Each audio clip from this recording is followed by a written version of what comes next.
Nusniro opner drones nu med in refresh niggas still an ammer of exit view. Please casino, the shrieks are in so, the gets have no gisnidino.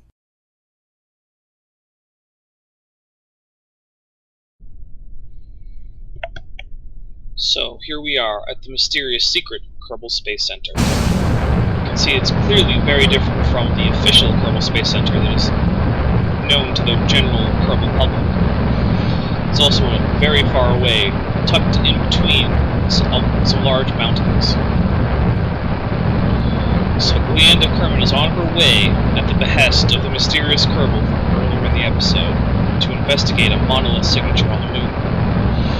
So, as you can see, this is a rocket whose booster and main stage are made from 2.5 meter diameter parts.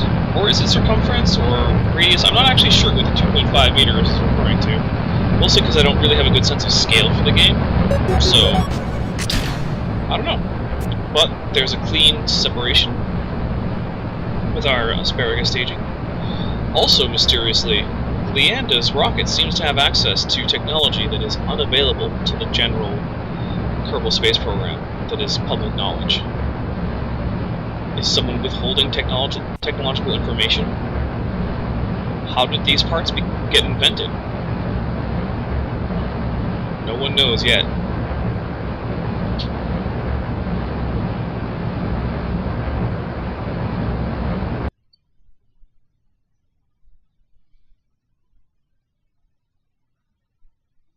So you'll notice as this mission continues that the liquid rocket boosters on the side start to get very, very hot. You can already see that the nozzles on the rockets are starting to turn red hot, and that will eventually spread to the wings on either side too. The reason for that is those rockets actually give off a lot of heat because they're not really designed for continuous use the way they're being used here. So be aware of that. If you're doing 4-way asparagus staging like this, it shouldn't be an issue, especially with only 2 fuel tanks, the one that's inbuilt in the booster, and then one other big orange tank. But, on the other hand, if you were to take 6-way or 8-way asparagus staging, or have considerably more fuel in your boosters, they might actually overheat. So, be aware, and you can see that now the wings are even starting to turn red. Another thing that you'll notice is that Leanda's flight path is going to be very different from one that was launched from the publicly available Kerbal Space Center. That's because the mysterious secret Space Center is not on the equator. And so she can't simply jump right into an equatorial orbit. So she will have to make a plane change, and we'll see that maneuver later. So she's going to make a plane change to come into the plane of the moon, because that's where she's headed. And here we are, getting ourselves into orbit. See my periapsis height is dropping precipitously. And another clean separation. To help with those clean separations, I put struts on the radial decouplers. So increases drag, but, you know. And now that the fairing is blown away, you can see the payload. Very advanced lander using high-tech nuclear rockets to help its descent. And using some nice high-tech solar panels. Both the rockets that you can see on the outside and the solar panels that haven't quite deployed yet are parts from mods. The nuclear engines, which are probe engines that I'm using just for a little bit of that additional thrust, are from the Atomic Age mod, and the solar panels are from the Near Future Solar mod. So those are both fun mods, and they add stock-alike parts that you can unlock with the Community Tech Tree mod that I also have installed.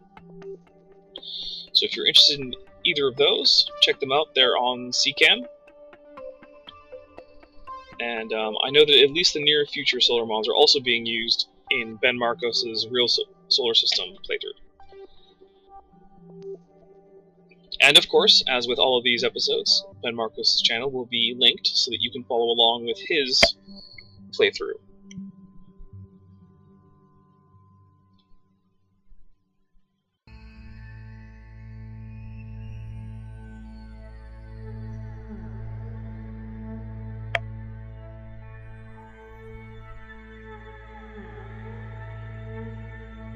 One thing you'll notice about this vessel is it has relatively low torque.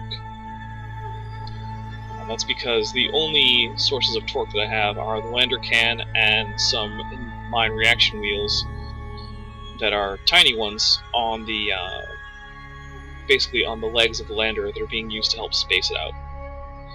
So as a result, it is not easy to maneuver onto various vector markers. In this case, I'm trying to get it to the prograde vector marker so that the orbit can be circularized some. And you'll see that I fire when I'm very close to my apoapsis. That's because the closer you are to your apoapsis, the less your rocket burn will affect the apoapsis itself, and the more it will affect the periapsis, basically. So the most efficient way to raise your periapsis is to fire at apoapsis. And there we go. I am within 10 kilometers on either side, and I consider that to be good enough. Now it is time to correct our plane. So as you can see, it is relatively highly inclined versus the orbit of the moon. I want to bring it down. So you'll see the ascending and descending nodes start to go to right angles from where they were before, right about there.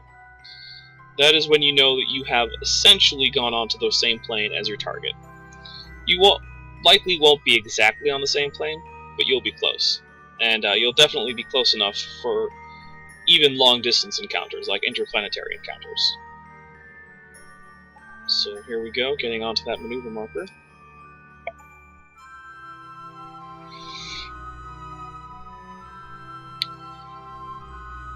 Plane changes are important because if you don't make the plane change and then you just try to get an encounter, it's quite likely that you'll miss the sphere of influence of your target completely, because you simply will be coming in too high or too low relative to the orbital plane of your target. And that is never a good time. You don't want to be on your way to Joule or Duno or something and completely miss because you forgot to adjust your orbital plane.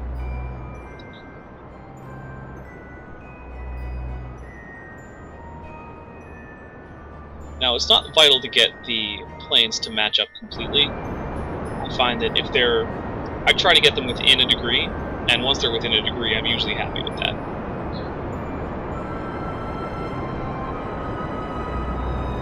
And as you can tell, the mysterious Kerbal, who sent Gleanda on this mission, is not stingy when it comes to fuel. He spared no expense making sure that she can get to the moon and find what he's looking for. In fact, she'll have enough fuel to hop around the moon a few times, making visual scans and taking pictures, so that she can absolutely find what the mysterious Kerbal is looking for.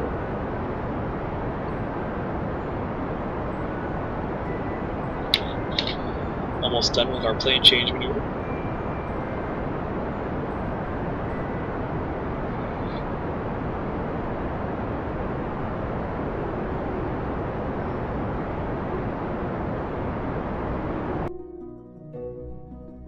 Alright, let's see how it did. 0.9 degrees, good enough.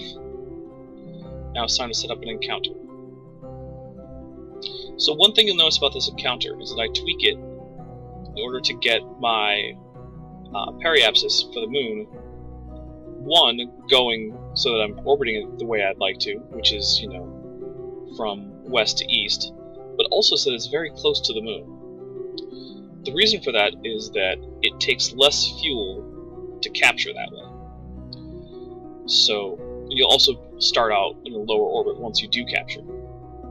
So generally speaking, it's a good idea to try to get a lower periapsis in your encounter than a higher one. Of course, how low or how high is going to depend on what body you're trying to get to, and if you want to use aerobraking. So for instance, if you want to aerobrake to assist with your capture around, say, Eve, you would want to set it to at least somewhere around 60 or 70 kilometers, probably. You want it to be below 90 because that's the atmospheric cutoff point. On the other hand, with the moon, your only real concern is that you not intersect the moon, so you don't want to hit any mountains or anything. So generally speaking, about 12 kilometers from the surface of the moon is going to be pretty safe.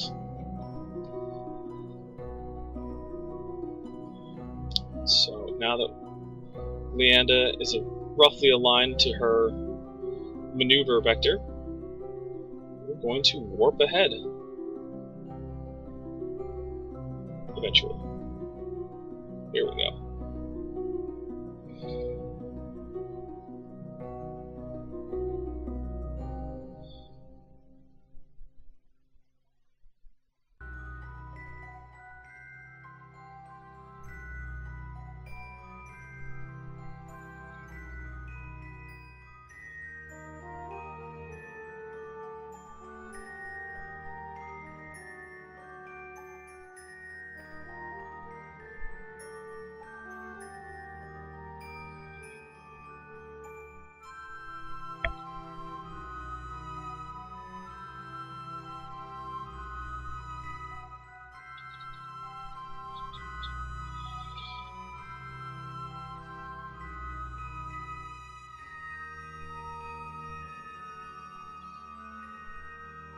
Alright, so as I start this burn, I start it right on time, and I finish it roughly when it hits about 0. But you'll notice that when it finishes, I'm not quite in the orbit I predicted. And that's okay. That's not unusual. When you have a very carefully planned out maneuver, like mine was with, you know, a very small margin of error to get into that very close approach, usually you'll make a small mistake and you'll have to correct. And that's actually something that even happened in the Apollo missions. The Apollo missions, they actually made navigational corrections by sighting stars with a sextant out the windows. And they would feed the observed star positions into the navigation computers, which stored the predicted star positions. And when they were off, which, you know, they were basically every time, the computer would feed back a correction maneuver that they would then perform. So, do not feel bad if you have to make corrections in flight. Even the best of you know, space navigators have to do that. And so, you can just make a correction while you're on your approach, like I'm about to do here. The nice thing about these correction maneuvers is that it doesn't actually matter that much exactly where you make them. You can try to, you know, you get your burn estimate and do half of it right before the node hits the node in T minus, you know, whatever, hits 0, and then the other half as it goes positive. But it's really not as important. And that's because your difference in your position and your velocity as you're in these long stretched out orbits, when you're in the long parts, the differences are much smaller. And so it's much easier, assuming you don't over or under burn, to actually get the maneuver to be close enough that you can call it just right.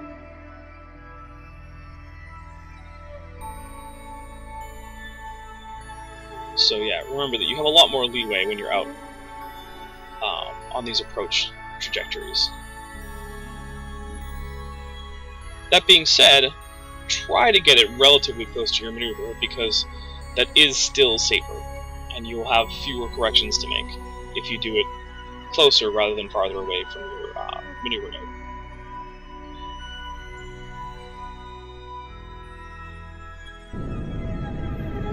Even so, this does take more fuel than I would have had to use if I had gotten the maneuver exactly right the first place.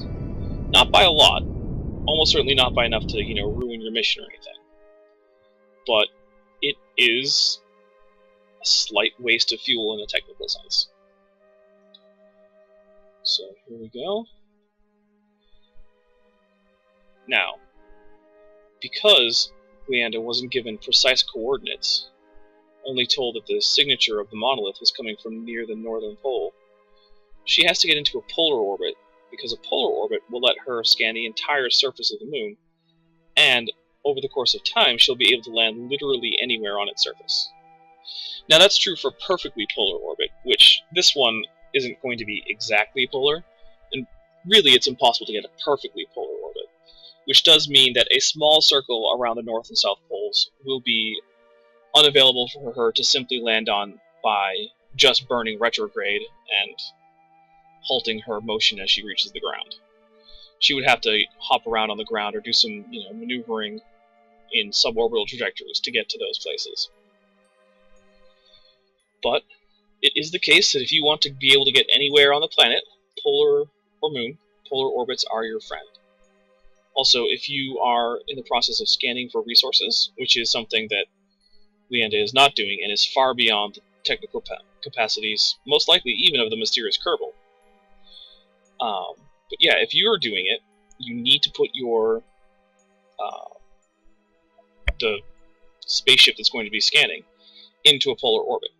Fortunately, the game doesn't force you to wait for it to complete, enough orbits to have scanned the entire surface. Once you're in a polar orbit, you can simply conduct the scan, and it will complete automatically. It's not super realistic, but the other option was basically have players time accelerate for a little while and get the same effect. So I think it was probably a good decision to not have to do that, even if it does cut down on the realism. Here we go on our capture burn, and Lienda still has that main fuel tank. So yeah, like I said, the mysterious Kerbal does not fool around when it comes to Delta V. He wants this mission accomplished. Why? Well, I don't know. Or at least Lienda and none of the other Kerbals know. In fact, this mission isn't even public knowledge. It's a secret mission. So, not only do the other Kerbals not know why the mysterious Kerbal wants Lienda to investigate this monolith signature, they don't even know that there is a monolith signature to investigate.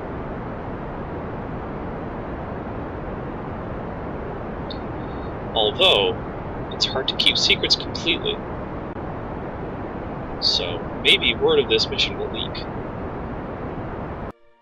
And there you can see that I overburned slightly.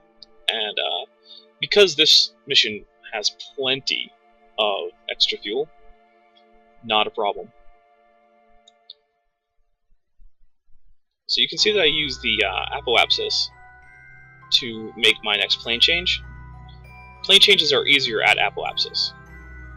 I don't actually know all of the math behind that, but if you look at your Delta V requirements for making plane changes, you'll find that they tend to be lowest around apoapsis. So there we go, getting onto that maneuver vector. Then time for a little bit more time acceleration. So one thing you may have noticed me doing a few times is with these low torque vessels, sometimes I'll quickly enter and then exit time acceleration. That's because when you're using normal time acceleration, not physical time acceleration, rotation on your craft is completely cancelled, and it's frozen where you are. And to some extent, it's a little bit cheaty, because it's very unrealistic. But on the other hand, if you have plenty of time to make the rotation that you're trying to do, and you're just having to tediously do it real time, in those circumstances, I don't think it's even a little bit cheating. Just do it and get yourself onto the vector in question. But here we go, about to correct that orbit into a more polar orbit.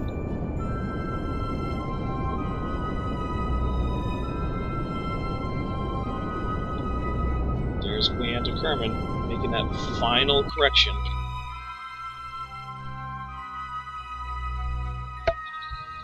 Alright, looks like she's in a good orbit.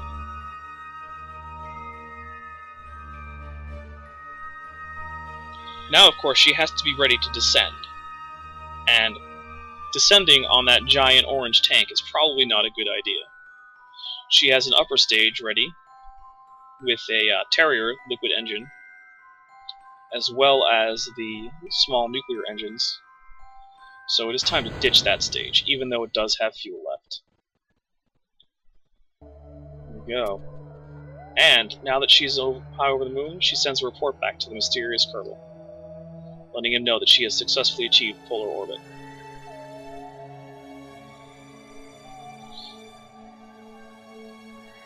She rotates the spacecraft to hit the sun, so the solar panels work at full force.